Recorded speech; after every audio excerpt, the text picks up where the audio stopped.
are listening to Offensive Lines with Marlon and Boyd. Small stakes NFL gambling for the average fan. Welcome to Offensive Lines. I'm Marlon. I'm Boyd. And this is our picks show for the divisional round of the NFL playoffs.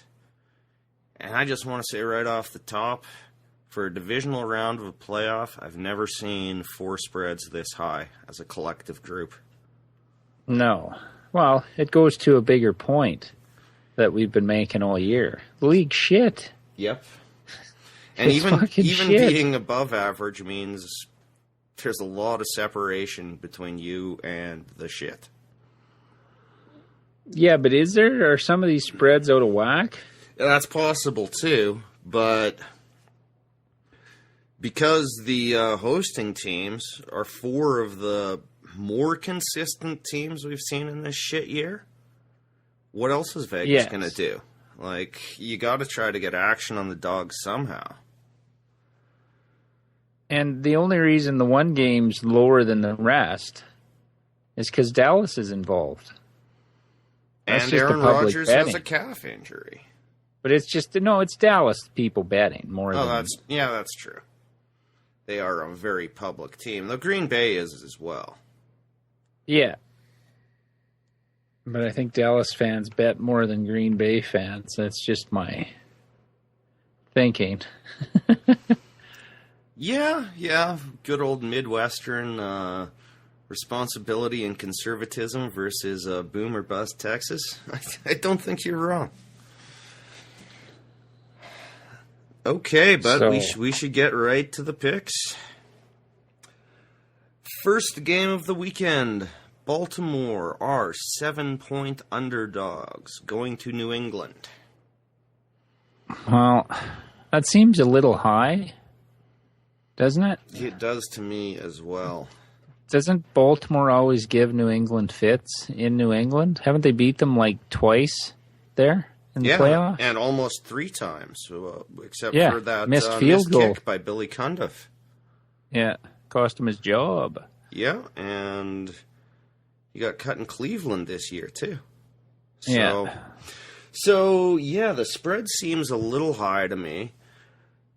I still think Baltimore's one glaring weakness is their secondary, and I don't see a lot of deep threats in that New England roster, except for Gronkowski. And him, it's more of a 15-yard pass, and he'll rumble for another 30. Yeah. And New England, well, I don't know if LeGarrette Blount's going to be the answer at running back. I just wish this was 6. Because I'm leaning towards Baltimore here. I kind of am too, Boyd. Again, what you said about the running game, Blount and Gray, Belichick will run it enough to keep him honest, but I don't think he'll rely on that because it's really hard to run against Baltimore. So you're putting in Brady's hands, which is fine. He's probably the greatest quarterback I've seen, but his weapons are very lacking. Well, but so were Baltimore's in the pass game. Like, Steve Smith's not going for 100 yards. Like, New England secondary is head and shoulders above Pittsburgh's. Yes. And where do you think they're going to play Revis? I mean, I almost put him on Torrey Smith. Yeah, so you don't get beat for the big play. Yeah, because that's what Flacco does the best as well. Yeah. When he's on, there's almost no one in the league right now who throws a better deep ball. Now, can Flacco go on that? Can they go on that miraculous fucking run again? Like, what was it, his last 6 playoff games or something? He's 17 touchdowns, 1 pick? And, well, here's the thing, too. On that Super Bowl year, he limped in, just like he did this year, in the regular season. He looked brutal at the end of the regular season. And then all of a sudden, he's a fucking machine. The only thing that'll give them problems is if the front four doesn't get pressure on Brady. Because that's what saved him in Pittsburgh. Against Pittsburgh. The front four, they only blitzed like 10% of the time. in that whole game and still had 5 sacks. So if they get pressure on Brady with rushing 4, that takes away the problem of the secondary. Because you can double guys in. And I'd even still blitz some, like not quite to the extent that the Jets did, but the Jets, that wasn't just New England laying down in the second or the first Jets game. I mean, no, and they won by 5 points combined? Yeah. The Patriots beat the Jets? Yeah. So we'll see, but I'm kind of thinking take the points here. Yeah. I worry about Baltimore's running game, but I do think... Well, I think the running game's better than New England's. Yep. And isn't that New England's weakness? Is the run? Well, if they can establish it and people get to attack Brady, if they can take the run away at all, and I think Baltimore certainly has the personnel to do that. And the offensive line towards the end of the year looked like they did at the start of the year, like against the Jets and against the Bills. They started the starters played the first half in that game against the Bills. Yeah. And they still did nothing. So I'll go on record as saying that I think New England finds a way to win this, but 7 seems like too big a number for me. And it's reflected in that number would be lower except for the betting public, because they're +7 at -120. Okay, so this game should be in the Vegas zone, 4 or 5 points. Yeah. If it wasn't for the betting public, because the Patriots are +100 -7. So, they're obviously the money is primarily coming to Baltimore. I just, I can see this being one of those 3-point games. Yeah, I might even favor Baltimore at 6. But that said, that'd be a little tougher decision. Yeah. It's 2 good coaches. I think this is going to be an interesting football game. But in Brady's not in the your same year of the quarterback. shitty NFL, I don't know that New England's 7 points better than a reasonably good Baltimore game. Yeah, but which Baltimore team showing up? The one that laid the egg in fucking Houston, or the one that beat Pittsburgh? Like, that's the other thing. Well, New England doesn't get great teams. Pressure, though. Like almost every quarterback, but a little more pronounced. Pressure on Flacco can take him out of his footwork. He loses. But is our jinx going to rear its ugly head? Well, if the jinx is going to rear its ugly head, if it's going to rear its ugly head, it's going to happen in whichever game. So I don't mind this one. So we'll potentially put that one down. Yeah. Next game up. Carolina are 10.5-point underdogs at Seattle. I don't think I really want to fuck around with this game. Do you? Well, in my head, I thought this would be closer to a 2-touchdown game. Yeah, but I know Seattle, home field advantage, all that shit. It hasn't been the same. No. As in the year past. They haven't been blowing guys out. They struggled in Carolina when Carolina was playing like shit. And kind of as we talked about yesterday, the offense isn't fixed, though they do punish a team badly enough to put up points in the fourth quarter. But that's a risky thing to rely 10.5 on. I agree. I don't want to take Carolina as a dog, and yeah, I think maybe you're right. This might be our stay-away game. Well, the way they're going to win this, Seattle covers this spread, is if Russell Wilson runs for about 80 to 100 yards, which they've been doing more of lately. But I only know their receivers from fantasy football. Yeah, the curse is back, so at least they have one more mediocre piece of shit wide receiver. Yeah. And the defensive line in Carolina, like if we were to bet this game, I'd be pushing for Carolina. 10.5 points is a lot. Okay. As we saw against New Orleans last year. See, I wish I had a better read, with the exception in this like run the where over-under, Carolina's defense has looked good.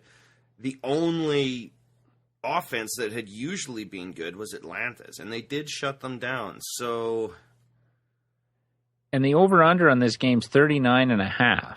So for them to cover, they're expecting Seattle to win like, what, 27-14? No, not even. Yeah, 27-10. 27-10 is about as much as they can give. Like, no, 27-13 would kill them, right? That's basically what they're saying. It should, like, with the over-under number the way it is, 10.5's a lot. Yeah. It's like they're setting it that high to dissuade people from betting Seattle.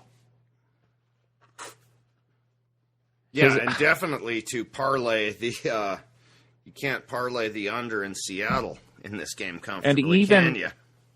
No, and when San Francisco went into Carolina last year in the playoffs, they only won 14-10.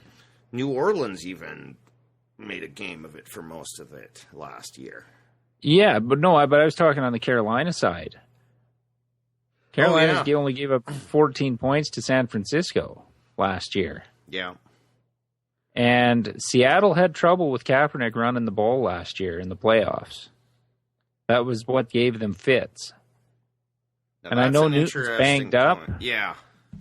But I'm going to go back to the point I made when they played Atlanta in Atlanta. He's a big game guy that brings other guys up for whatever he's got, because he's not the most talented quarterback in the world, but he's got some kind of charisma or something. These guys play hard for him. They figured out the running game. Stewart had another good game against a good defense. Yeah, it's starting to look less and less like a fluke, isn't it? Yeah, it's just like 6 weeks in a row. They've got the running game going. So the defense has been creating turnovers, and I know you can't count on that, but that's not a fluke anymore either. They're dialed in. No, the one thing plays. Seattle generally does is great ball security.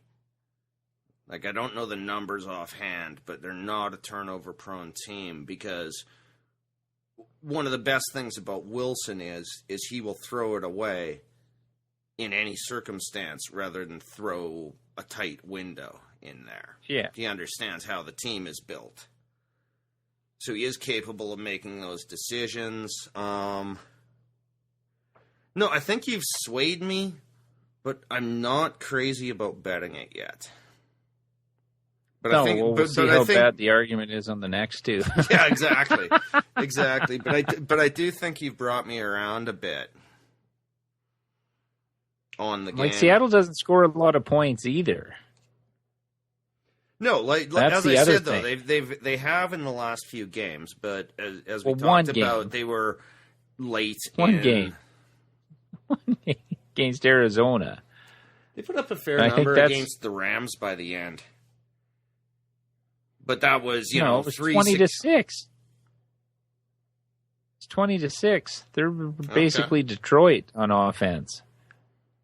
And that's when they started the fourth string quarterback in Arizona. They beat Seattle, or Seattle beat Arizona.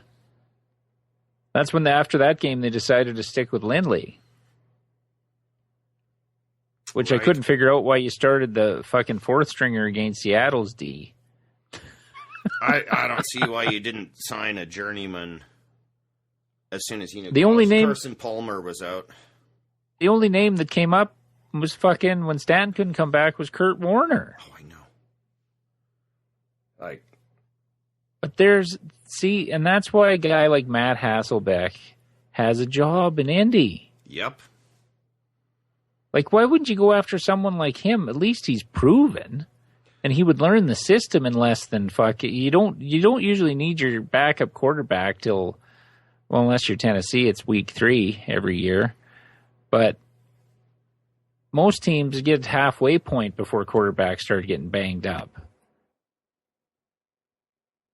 I don't get it.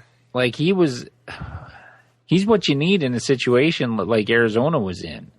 Yes. But, like, no, even Derek Drew, Anderson. Drew and Stanton was probably fine as number 2, but once you've lost your number 1 to IR, I start beating the bushes. And you sign somebody with a high floor and a low ceiling. Just a steady, reliable QB. But yeah. Like Derek Anderson in Carolina this year won both his starts. That's all you need. Yeah. Just somebody that can control the game and make a pass on third down. That's what you... And I'll say this, in the Carolina special teams has been pretty good outside of that fucking muffed punt. Well, the kickers, the punter did a great job. But they had 2 blocked against Minnesota. So, like, their coverage is good, but they're, it's a bit adventurous on the other side. So, because there were some tight ones, too, even with Zona. Like but the punt, they were pinning them deep. Yeah. They were pinning them deep was more to my point. I know the stuff that happened earlier in the season, but that was before they've turned it around. I'm going to give them the benefit of the doubt now. They've played... The defense seems for real to me now. Again. They figured something out on the pass rush. Yeah. Because they've been... This could be a game of field position with 2 good defenses. You're right, 10.5. And I'm not 100% on Carolina's defense, but I have no reason to believe that there's anything wrong with them. Well, in their last 3 games, they shut down New Orleans, shut down Atlanta, and shut down Arizona. Now, granted, Arizona's quarterback was shit. But they shut down Breeze and Ryan on the road. Fuck, I almost feel like Carolina in the under now. You better stop talking or I'm going to take out a loan to bet on this game. And their pass rush has been great in those 3 games. That's been the difference. That's why they're getting interceptions. It's not that their corners have improved greatly or their safeties. They're fucking... When Kuechly doesn't have to blitz, that's why their defense has totally changed. Their defense looks like it did a year ago. Yeah, maybe a little less ferocious, but certainly comparable. All right, well, we're strongly leaning towards Carolina on that. Yeah. We'll see where this ends up. Next game up. Dallas are 6-point underdogs at Green Bay. I like Dallas. I do like Dallas. They're a better team on the road. They have... The running back situation would be a wash, I would think, here between Lacey and Murray. But if the weather's shitty, which it apparently is supposed to be, this is going to be a close game. And Rodgers, he's having his calf checked again. He hasn't practiced. Yeah, and they're just saying, it's just to see how much to play him, how much to use him. But Rodgers, without his mobility, is a very different guy. Yeah. We saw it in that New Orleans game. We've seen it all over. I mean, he had his heroic moment coming back out. Good for him. But wasn't playing on no torn MCL like my man Rivers. Yeah. You guys lost, so it's not as heroic. Yeah, true. The effort was there. The result was a little disappointing. Yeah, then I'll bring up LaDainian Tomlinson.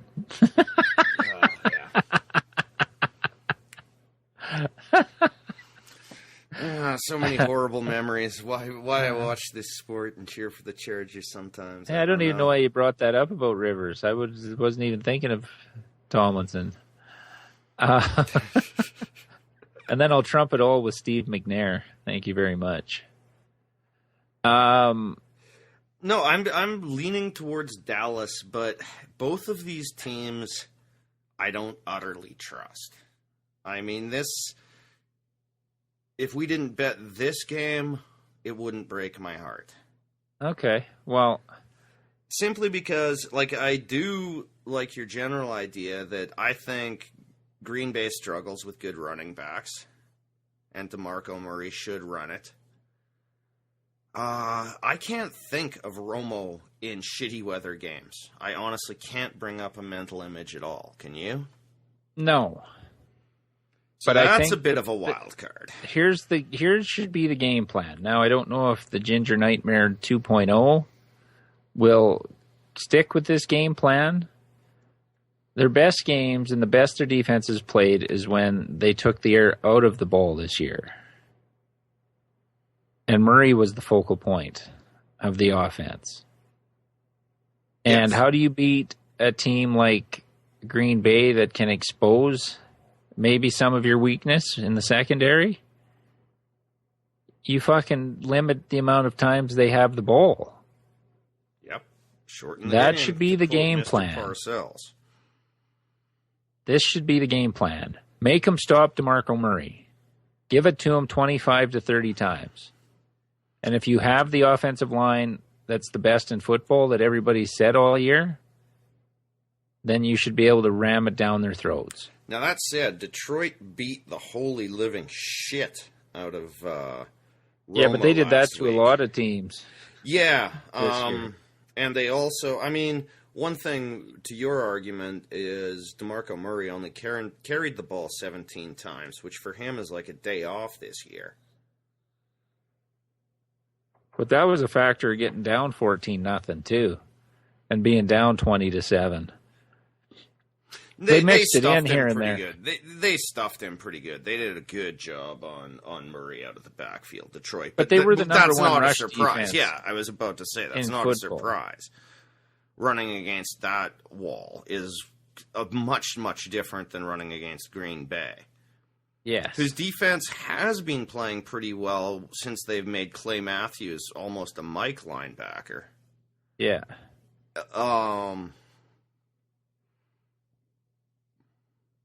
But I said it last week, and I'm sticking with it. I said Dallas would beat Detroit. I thought they'd cover. They didn't. But I said they'd go to Green Bay and win. I think they win this game. Not just cover. I think they win it. okay. And I was definitely leaning on Dallas. Of all these teams, these are the two that I've had more trouble figuring out. But it is Green Bay at home, and as you said, Rodgers is different at home. He is, but he wasn't gibbled either. Yeah. Yeah, this is one where we might have to throw a fourth bet in if we skip this one, and when we look at the injury. I suppose to get these points, we have to probably pull the trigger tonight. Yeah, if that Rodgers fucking report comes back poor tomorrow, this line will be down to 4. Yeah. And if that was the case, I'd just bet Dallas to win. Yeah, I'm almost If it was tempted at 4. 6, to be honest. I mean, if we're gonna swing with Dallas, Well, how can you mess with their record? They beat Seattle in Seattle yes, in a very good game. And they've just played better on the road. Like, it wasn't... I think they'd have played better in Detroit. I don't know if it's the crowd or why they're so much better on the road this year. Like, the first time in playoff history, I think, a team 8-0 at home's played a team that was 8-0 on the road. So something's going to give. yeah, And I'm hoping for shit weather. Shit. And I read a story that the Green Bay players were hoping for shit weather. They better not. Because then it comes down to that offensive line in Dallas running it down your throat. yeah. Eddie Lacy's fine enough back, but I'd take DeMarco Murray in the line. And Dallas also has, he's not fast anymore, but Witten's still a good tight end. if you need that third Well, he was the game saver. He was the game saver in that game. Well, you saw, and I was screaming when it happened, too. The hold on Sue. Yeah. The guy just grabbed his arm and ripped it back, and the NFL's admitting that one was missed, too. So. Yeah, I saw that, too. I wasn't screaming for it to be called, though. Yeah, true enough. And the other thing with Dallas, how many times have we seen a team squeak out a win in the first round and then go on a run? Remember back to that Pittsburgh game in Indy when Bettis fumbled at the 2 or at the goal line? Oh, yeah? Pittsburgh won every game on the road that year, and they should have lost that one. Yeah. No, I don't mind Dallas either. And our final game of the week, which, to be honest, is the one I'm least interested in watching. Indy +7 at Denver.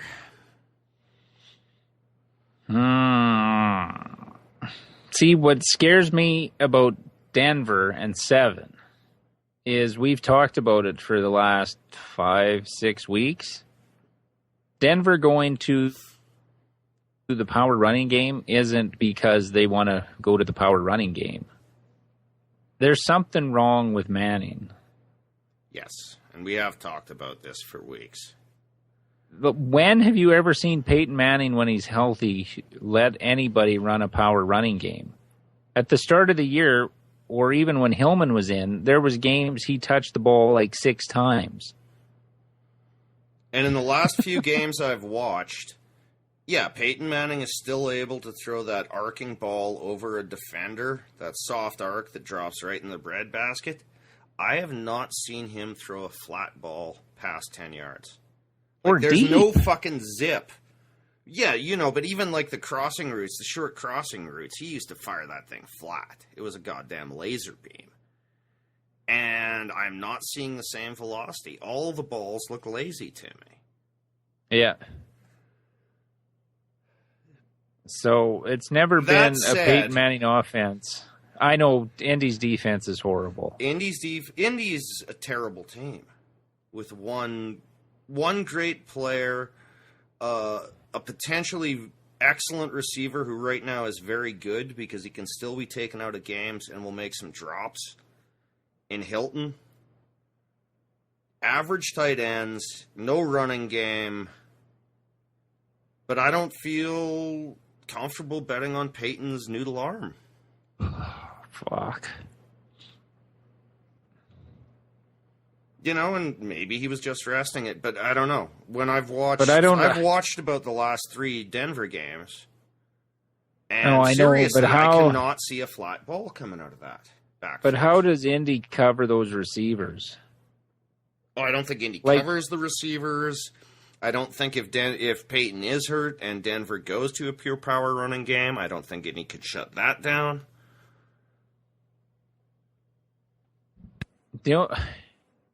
Indy only wins this game if they score 50. Yeah. Like, with no running game, is Luck going to be on his ass? Like, Denver's where defense is, like, versus, what, week 1 was it? Yeah. Denver's defense is playing not as well as we thought they would on paper, but they're playing a hell of a lot better now. Well, and don't forget, it was 24-0 at the half, and they kind of fucking let off the pedal, I think, in week 1. Well, and also, Peyton just kept throwing the ball when I recall you texting me never again because he just would throw, it would go 3 and out because he threw balls and no clock could go down. Yeah. Well, that was in the last, with 3 minutes left. They threw the incompletion. Then I was hoping they'd lose. But if we're betting this game, we're betting Denver. Oh, absolutely. And my worry is just what we talked about with Peyton. Though, frankly... But I still think they cover that even with the noodle arm on him. Even if he can only throw 15-yard slants or 10-yard slants against that Indy defense, how are they covering those 4 guys? Yeah, all the concussions, I think, have gone through the protocol. And how are they, like, with the threat of the running game, like, it was easy for them to shut down Cincy's running game because they had no receivers. AJ Green out. That was the biggest reason I wanted to bet on Indy last week. No Cincy receivers. They could focus on shutting down Bernard and Hill, and that's what they did. Yeah, and it took them a half to figure that out. And we saw what the running game did when they were forced to play both aspects of an offense. And if they could have completed some passes, the running game would have worked a little better. Okay. So yeah, and I was leaning towards Denver. I just had a few misgivings about them. Oh, no, Manning's arm strength concerns me, too. But I think it becomes more of a factor against who they play in the next round than this round. And you know my opinion that I think Indy is a really terrible football team. That would not even be a wild card except for a super favorable schedule this year. And I'm not disagreeing with that. And maybe we see Manning with the zip back, but even without it, I think they cover this quite easily. That's true. I don't think because even when it's been off, like he's made some beautiful throws, they're just not a particular type of beautiful throw. And although their defense did give up 24, 2 of those touchdowns were on defense. Scored 2 for Cincinnati. Okay. It's still got to be Denver. Indy's defense is fucking horrible. Denver. Indy are frauds, but although Freeman had a good game, the ex-Saskatchewan boy. Yeah. For Indy. Okay, well, which 3 do we want, Boyd? I think we've chosen our sides. I am leaning towards... I like the Baltimore for sure. Yeah. 7's too much to give, and if our curse comes in, fine. Fuck you, Flacco. And the old, the play Pittsburgh, you're beat up thing when Baltimore and them used to play didn't apply this year. No. It's not near as physical as it used to be, so I don't expect a Pittsburgh hangover from this game. I would say Baltimore, just in general, is much more physical than Pittsburgh. Pittsburgh was not a physical team at all this year. No. So let's book the Baltimore. Okay. We have Baltimore +7 at New England. $10 pays $18.33. Booked. Now, the weakest team we would be betting on would be Carolina. Even though I don't mind them at 10.5, I would rather bet on the stronger teams. I tend to agree with you. Like betting on a team. You made a great argument. You convinced me that, just for speaking it, I'm going to take Carolina. But yeah, if we've got to eliminate one, I think that's the one we stay away from. Yeah. It could also be Carroll's a great motivator.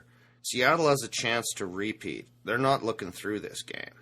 No. They could be playing the Saskatchewan Roughriders, and I think Seattle's focus would be every bit as strong. But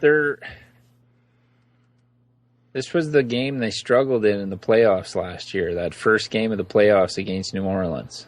And I'm not saying Cam Newton's Drew Brees, but they shut down fucking Jimmy Graham last year. Greg Olson's not going to be a threat. Yeah.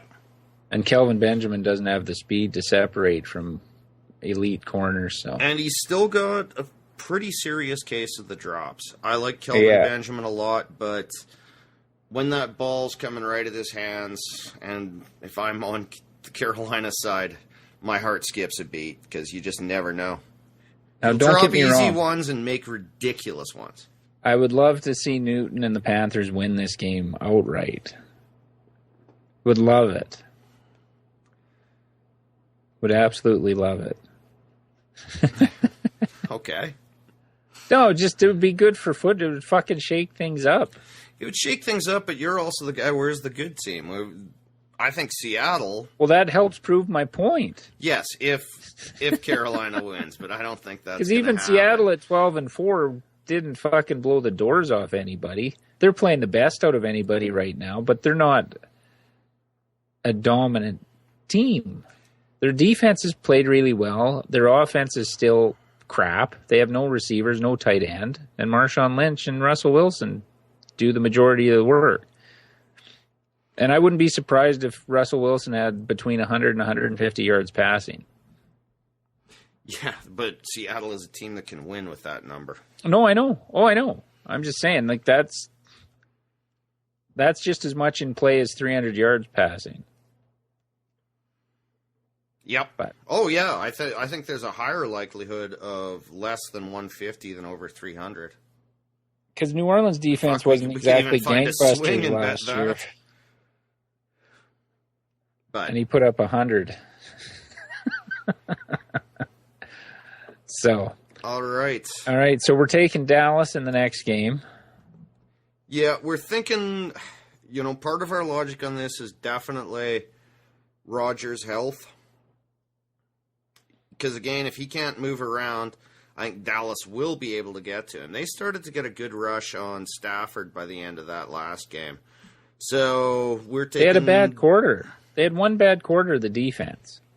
Well, and Detroit scored 14 points in the first quarter. As I said in the recap show, each team got a touchdown when the defender just fell down. And that's just going to happen sometimes, and that equaled out. But yeah. So yeah, we are taking Dallas +6. So we have Dallas +6, $10 pays $19.09. Booked. And then we have Denver, which we're taking Denver, which we already discussed. -7. The only thing I could see here is a backdoor cover like the last time. Yeah, it's the playoffs, so I think business will take over from Fox if they've got a 14 or a 13-point lead late. He will say, fuck, I don't give a shit about your records, Peyton. We're handing the ball off. Because, honestly, Denver, Peyton might throw for 200, and I think they could beat this sorry-ass Indy team on the run game alone. Yeah. And not having to worry about any run game in Indy. Oh, yeah. These guys DeMarcus are Ware. back. Luck's a great player. We're huge fans, obviously. But 1.5 guys don't carry a football team. And who's the other pass rusher? Fuck. I can never. Kelvin Jenkins? No, not Doomerville, Von Miller. Von Miller. They each had to quiet more than 10 sacks. Yeah, and they've gotten a bunch of guys who are at 4 and 5 too. It's a big rotation. It's not a defense that I think is hugely susceptible to a single injury either. Aqib Talib having a solid year. Nothing spectacular, but a solid year. Yeah. So, all right, we are taking Denver -7. $10 pays $19.52.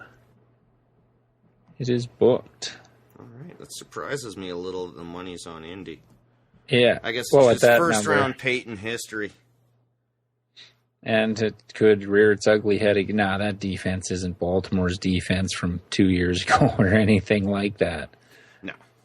No, and it's not those Chargers teams that took him out before either. Indy's not that close. No, and it's going to be Indy's defense that kills them. And their utter lack of a running game. One-dimensional teams that, who did Indy beat all fucking year? If we really want to get down to it. Yeah, they didn't beat a lot. They beat fourth-string QB in Houston. Beat Cincy. Yeah, so. I was trying to think of the playoff team wins. Beat Cincy, got smoked in Dallas, Pittsburgh. Did they play Baltimore? They beat Baltimore at home. That's the difference, though. The games they won against playoff teams were at home. Yeah. So, yeah, no, I like And I Denver. think the Baltimore, they might have had Ahmad Bradshaw there. Yeah, that would make a difference this week, too. Yeah. If they had any threat at running back. And Heron fumbled last week, too, when they should have iced the game in the first half. If I can fumbled and gave him a field goal at the end. Okay. Well, I'm going to summarize, but I'm also just going to... So next week, I think we're going to have... It's a returning feature. Cleveland, City of Light, City of Magic, as that situation develops. So I'll have an update for you on the next recap show. Or the Jets, too, we may have to touch on. Nobody Yes. wants the job in New York. Shocking. Supposedly, the player personnel people were texting down play calls during the game in Cleveland. So it's going to be a good one. Oh, fuck. All right, to summarize, we have taken Baltimore +7, 10 pays, 1833. We have taken Dallas +6, 10 pays, 1909. And we have taken Denver -7, 10 pays, 1952. All right. Well, you know what? During the year, we did pretty good when we took the road teams. So here's hoping that carries through. All right. If you want to check out the podcast, you can listen to it on iTunes or Stitcher for your Android device, on our website, offensivelines.ca. Follow us on Twitter at offensivelines for any updates to our blog posts or when a new podcast is available. Our personal Twitter accounts, at OLinesMarlon or at OLinesBoyd. Facebook.com/offensivelines. And if you want to send us an email, it's offensivelines@shaw.ca. I'm Boyd. I'm Marlon, and that was our divisional round pick show. Come on, Cowboys. I need another Chris Christie hug. Generous fucking gambler.